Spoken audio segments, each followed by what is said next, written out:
আইনের সঠিক ব্যবহার আমাদের জীবনটাকে যেমন পরিপূর্ণ করে তোলে, ঠিক তেমনি এর খারাপ ব্যবহার বা অপব্যবহার আমাদের জীবনটাকে বিষিয়ে তোলে। আসসালামু আলাইকুম, আমি মোহাম্মদ তৌহিদুল ইসলাম। আজকে আমি আপনাদের সামনে যেই বইটি বা উপন্যাসটি নিয়ে কথা বলতে এসেছি সেটা হচ্ছে আমেরিকার একজন বিখ্যাত থ্রিলার উপন্যাসিক ডেভিড বেল তার অ্যাবসলিউট পাওয়ার এই উপন্যাসটি নিয়ে। এই উপন্যাসে লেখক আমাদেরকে যেটা বোঝাতে চেয়েছেন সেটা হচ্ছে আইন তার একটা নিজস্ব বলয় আছে এবং সেটা কতটা শক্তিশালী সেটা মূলত উনি এই উপন্যাসে আমাদের সামনে তুলে ধরার চেষ্টা করেছেন। এবং আইনে বলা হচ্ছে এমন একটা বলয় যে অন্য কোনো শক্তি সেই বলয়টাকে ভাঙতে পারে না। আইনে বলা হচ্ছে এমন একটা বলয় যে বলয় অন্য যে কোনো শক্তিকে চূর্ণ বিচূর্ণ করে ঢুকে পড়তে পারে। লেখক আমাদেরকে এই জিনিসটি বোঝানোর চেষ্টা করেছেন। এই উপন্যাসে দেখা যায় যে আমেরিকার একজন প্রেসিডেন্ট, তার খুব ঘনিষ্ঠ বন্ধুত্ব ছিল, তার ছোটোবেলার বন্ধুত্ব ছিল একজন ব্যবসায়ীর সাথে। সে হচ্ছে পুরো বিশ্বের একজন বিখ্যাত ব্যবসায়ী যাকে সবাই এক নামে চিনত।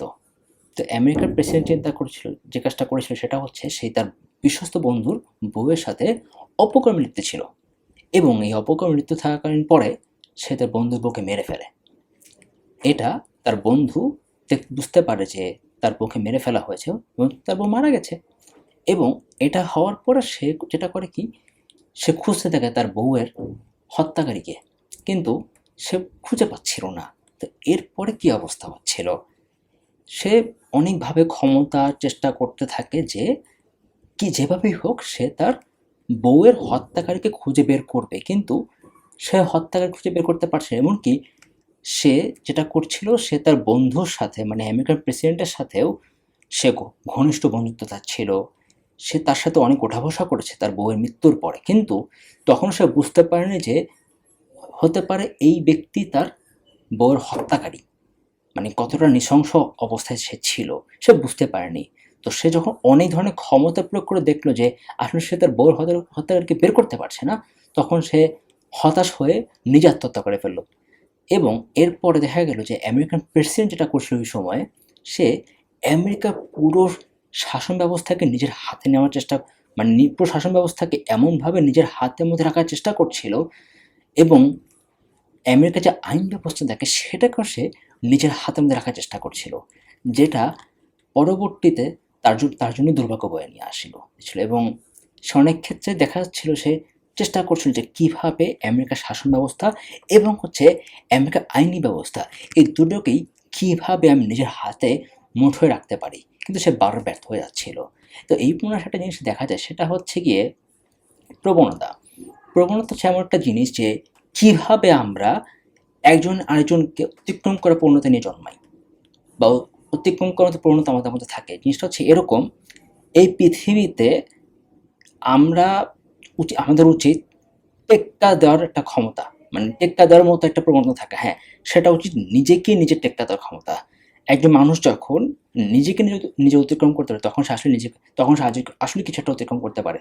তো আমাদের সমাজে দেখা যায় যে প্রচলিত নিয়ম অনুযায়ী আমাদের মধ্যে একটা প্রবণতা দেখা যায় যে আমরা আমার প্রতিযোগীকে অতিক্রম করতে চাই, কিন্তু আমরা জানি না যে কখন তাকে অতিক্রম করতে হবে বা কীভাবে অতিক্রম করতে হবে। আমরা চেষ্টা করি সবসময় যে কীভাবে আমরা অতিক্রমটা করব, কিন্তু আমরা সময়টা জানি না, পরিবেশ পরিস্থিতি কিছু আমরা বলতে পারি না বা কিছু আমরা জানিই না, কিন্তু আমরা অতিক্রম করার চেষ্টা করি। তো এই উপন্যাসে সেই জিনিসটা আমাদের খুব ভালো মতো বলে দেওয়া আছে যে কীভাবে আমরা অতিক্রমটা করতে পারি, কীভাবে আমরা অতিক্রম করলে আমাদের জন্য সেটা ভালো হবে। সেই সময়টা, সেই পরিবেশটা এবং সেই প্রতিযোগী, এই ৩ টা জায়গাকে আমাকে কীভাবে বিশ্লেষণ করতে হবে। তারপরে আমরা কাউকে অতিক্রম করতে পারবো। আমরা শুধু অতিক্রম প্রবণ হয়ে থাকলে হবে না, আমাদেরকে সে অতিক্রম করার মতো যে ক্যাপাবিলিটি বা যে যোগ্যতা, যে আমার প্রতিযোগী বিশ্লেষণ করা, পরিবেশটাকে বিশ্লেষণ করা, পরিস্থিতিকে বিশ্লেষণ করা এবং সময়টাকে নির্ধারণ করা যে কোন সময় আসলে তাকে আমরা অতিক্রম করতে পারি। এই জিনিসগুলো আমাদেরকে অবশ্যই মাথায় রাখতে হবে এবং সেই জিনিসটা এই অ্যাবসলিউট পাওয়ার বইটাতে সেটা দেখিয়ে দেওয়া হয়েছে। এবং এই অ্যাবসলিউট পাওয়ার একটা মূল উদ্দেশ্য হচ্ছে গিয়ে উপন্যাসে আইন এবং ক্ষমতা এই দুয়ের মধ্যে যে একটা সুস্পষ্ট একটা প্রতিযোগিতা চলতে থাকে পৃথিবীতে সবসময়, এই জিনিসটাকে বুঝিয়ে দিয়েছে। আইন হচ্ছে একটা বলয়, ক্ষমতা কিন্তু হচ্ছে আরেকটা বলয়। ক্ষমতা তার নিজস্ব বলয় দ্বারা চেষ্টা করতে থাকে যে কীভাবে আমি সব কিছুকে নিজের হাতে রাখতে পারি, কিন্তু আইন হচ্ছে আরেকটা বলয় যে কিনা বলে দেয় এইভাবে যে এখানে কিন্তু আমি আছি, তুমি চাইলে তুমি সব কিছুকে নিজের হাতে নিয়ন্ত্রণ রাখতে পারো, কিন্তু আমাকে পারবে না, কারণ আমি হচ্ছে আইন। আমার বলাকে ভাঙা এত সহজ না। দেখা যাচ্ছে ক্ষমতা কি করে, সব কিছুকে নিজের হাতে নিয়ে আসে, কিন্তু আইন সেখানে বাগড়া দেয়। আইন বলে যে না, এখানে আমি আছি।